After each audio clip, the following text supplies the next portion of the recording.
Angel Canino at Shebana Laput to PVL drop na rin o one more year pa sa DLSU.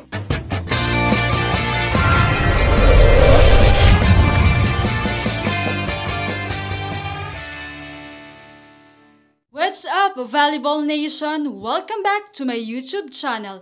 Narito ako para magbigay sa inyo ng updates tungkol sa mundo ng volleyball. Pero bago yan, don't forget to subscribe and hit the notification bell para updated ka sa aking mga videos. Panalo man o talo, ang iconic na archer stance ng Lasal ay isang tradisyon sa pagtatapos ng season na matagal nang isinasagawa ng mga henerasyon ng Lady Spikers.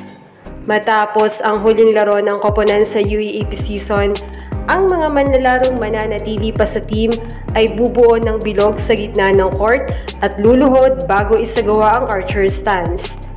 Ang mga graduating players na nakasuot ng green and white ay lalakad patungo sa gitna ng bilog bilang hudyat ng kanilang pamamaalam sa koponan bago sila magsama-sama para sa huling huddle.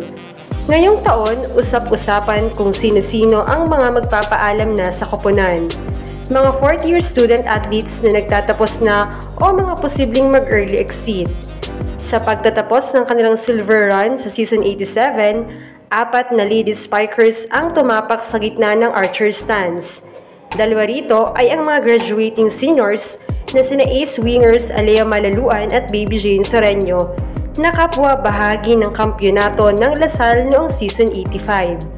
Ang 2 pa ay sina Juliana Tolentino, 3rd year setter, at Jess Ordiales, 2nd year middle blocker na kapwa kakaunti lamang ang naging playing time ngayong season.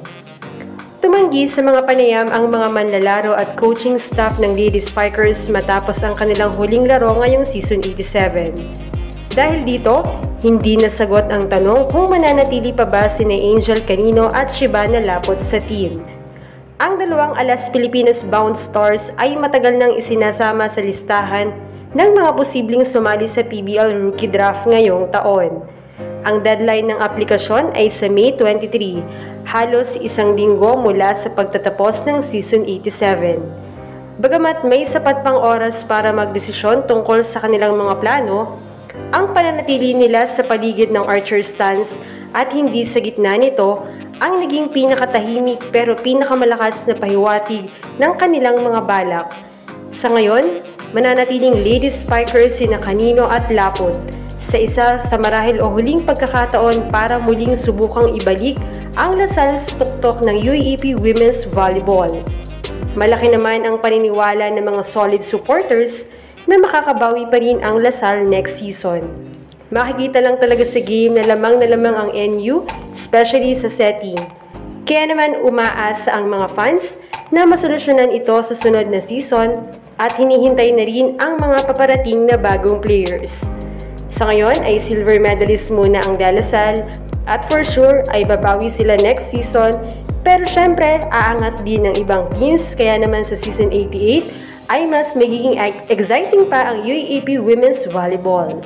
Anong masasabi niyo rito? Leave a comment below. Thank you for watching and don't forget to subscribe.